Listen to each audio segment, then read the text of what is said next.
Hey folks, how you doing today? Welcome to the video. So let's go over some trades for today, trading the NASDAQ futures. This is a video recording from today's session, tape on July 27th, 2020. If you don't believe me, look at the time on the bottom right of the video. Anyhow, I didn't make my trade log yet, but it was pretty much a non-event day. I ended the day with a small green at the end of it.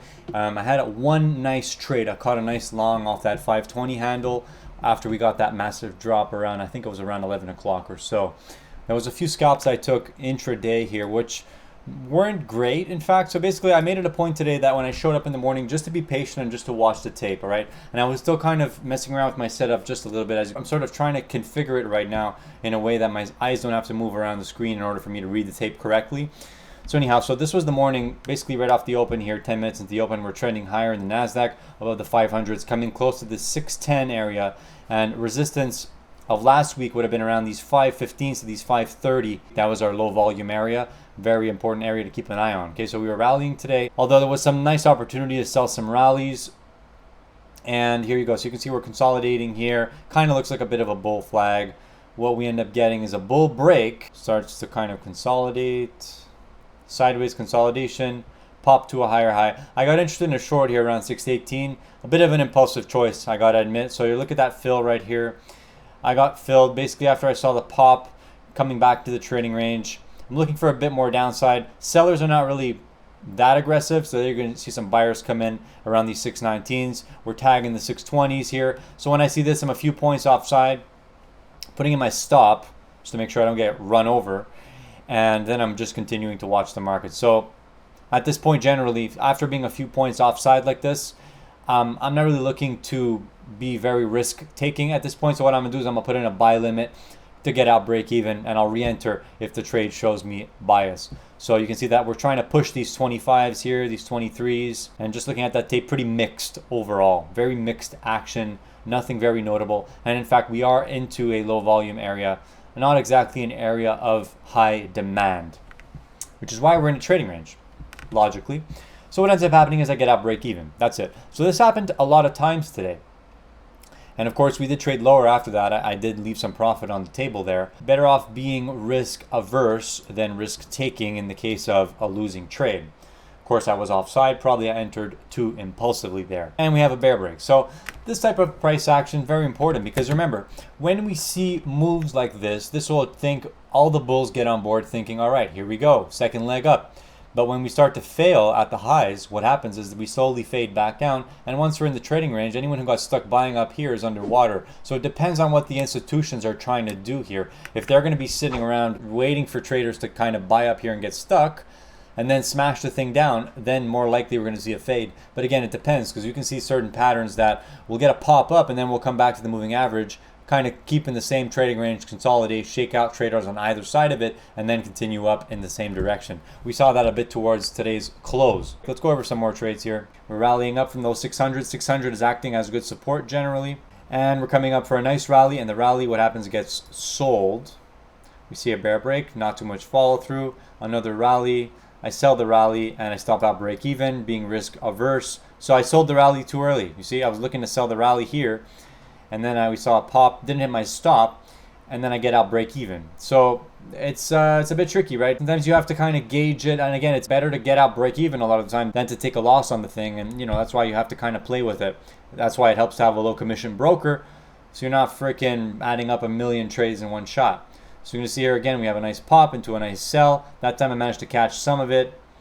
That was pretty aggressive. What happened was I actually got out. Let's see where I got out of that trade. So I had nice profits on that one, and I get stopped out right around the 87. And good thing, because we did in fact fly right back up to the 600 mark. So this is typical behavior of the NASDAQ. You'll see we're in a trading range, or kind of like a channel in either up or down, and we won't be seeing notable follow through in either direction. And this is the kind of price action you're going to see, where you'll see a massive rally, it'll get sold.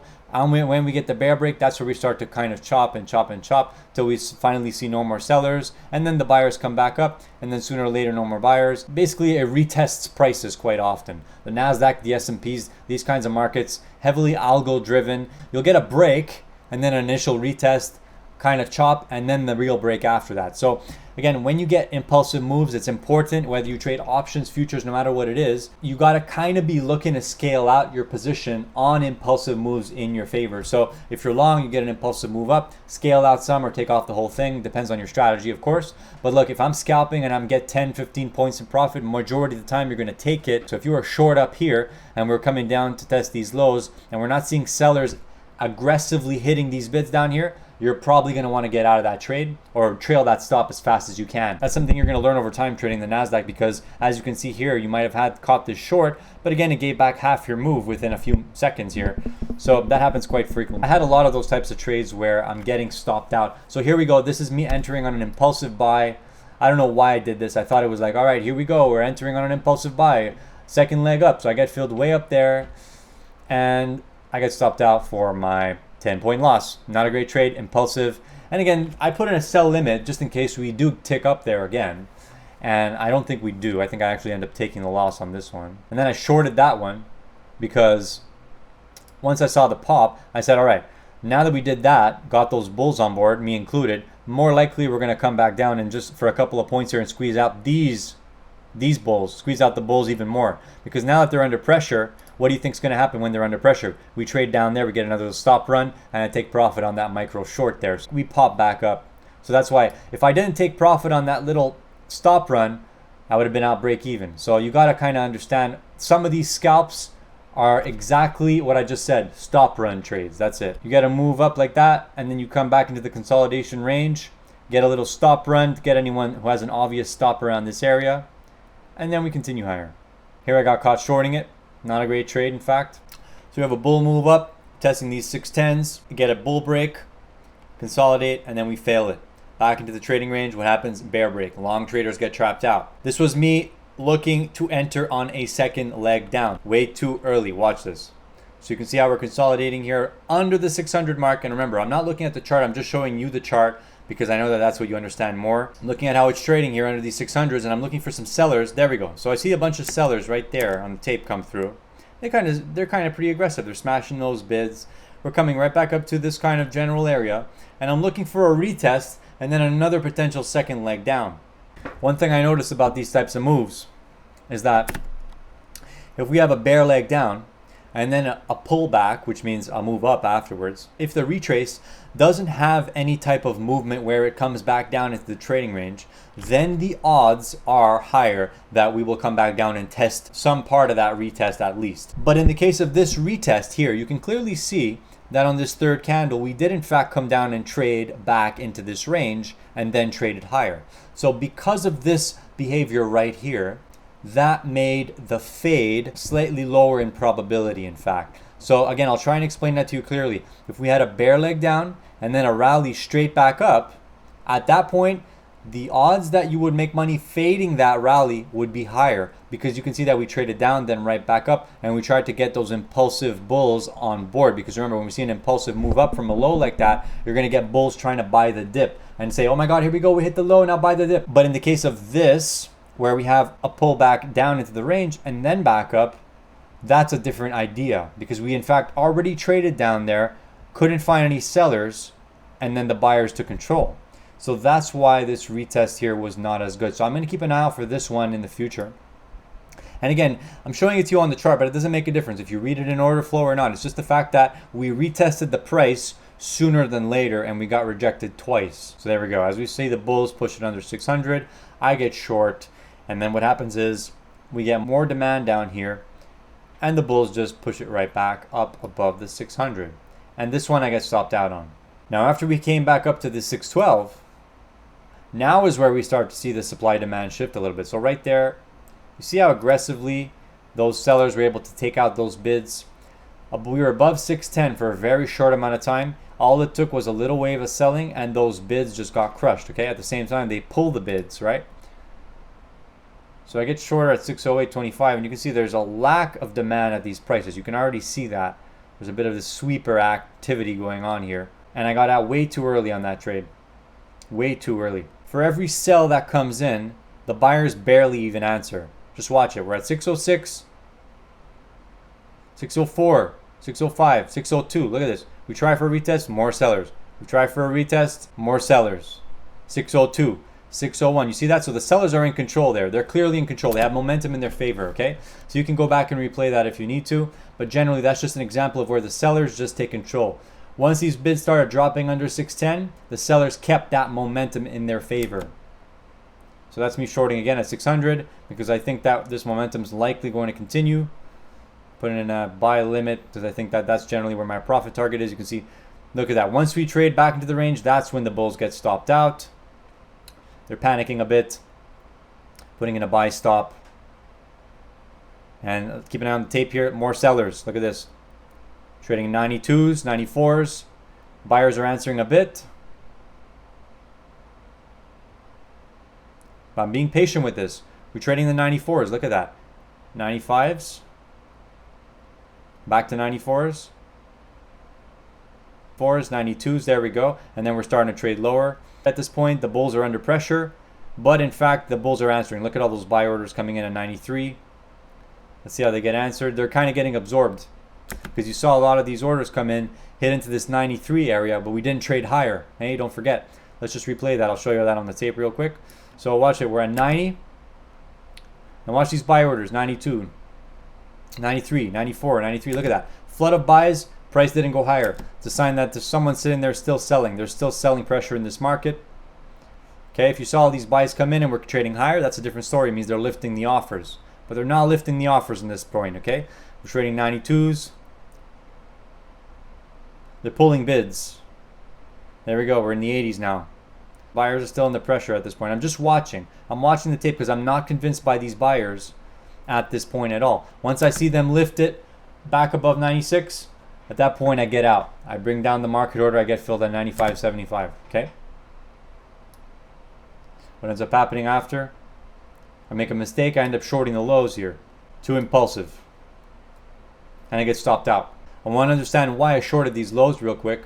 Because this was a bad trade. I really wanted to see these sellers push this back, push this into the 80s. So I'm shorting here at 89.50. I'm seeing these big orders come in. But what happens is, we're not trading lower. You just saw this size just trade down here. These 31, 31. Bit of absorption around the 90 handle. And we're not trading below that. Okay? So there you go. The sellers are not selling anymore. Very dry at this point. So I have no reason to be short right now. No reason at all, but I was short. I was waiting for the sellers to come back. You can see they kind of come back a little. Nothing notable. Right? They were trading higher. So now we had buy orders. That time we traded higher. There we go, 96. Anyhow, so I ended up getting stopped out on this one. Not a great trade. And basically I was getting short in the face that I thought the sellers were going to continue. Bad idea because, well, that's exactly the moment where they stopped selling, of course. So you don't want to get caught in trades like that. And again, you know, I put in the buy limit just to get out in case it comes back down. But I mean, look at this. I'm about 8 points offside at this point. There's not much you can do really. It's either you cut it now, let it hit the stop. Really, you're at a loss. So you're at the discretion of the market at this point. Hopefully you have an emergency stop. If not, you're going to get run over. So you just got to be careful with things like that. Okay, today was a low volatility day for the most part, which means that we weren't seeing huge price swings of 20, 30 points in like a few minutes. On high volatility days, you can get that. Today was a little bit lower volume, so it was easier to scalp smaller points. All right, here's the last trade I'm going to show you. So basically, we pulled back all the way down to these low 500s, 515 to these 530s, which is generally the area that was acting as resistance last week. Today was acting as support. And the reason it was, well, I don't know, it just was. But it was in fact a low volume area on the volume profile, which means that that was an area that was providing resistance last week. Now it was providing support. So we came down to this price trading and it was pretty much close to the low of the day. We broke the low of the day by a couple of ticks and we retraced back up. So this general area is an area of demand that we're in right now. Now that doesn't necessarily mean get long right away, but it does mean look out for the long trade when it's more likely. So what happens here, we have a massive sell stop all the way down to 520. And again, this is our demand zone now. But remember, the sellers are still in control. So we wanted to see the sellers dry out first before we look to get long in face of these buyers. Okay, so you can see here clearly we had a little bit of a weak rally, and then we're instantly trying here for another leg down. So look at these 520s, and we're trading lower into the 18s now. into the teens. Now look at how we trade into these teens. Look at all the size printing into these teens right now.